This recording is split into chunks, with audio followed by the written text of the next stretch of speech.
Mga idol yung panghalong natin sa ano, kangkong.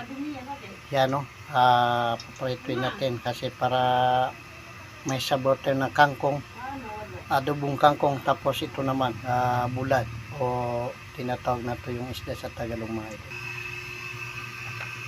Yan mga idol.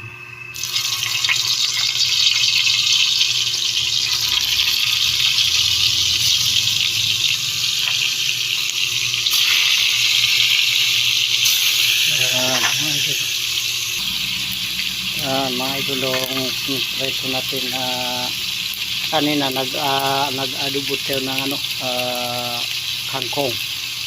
So ngayon nagprito tayo ng bulad. Ito yung isda para ito yung pangdagdag sa kangkong na linuto natin mga idol para masarap pang kainan mga idol.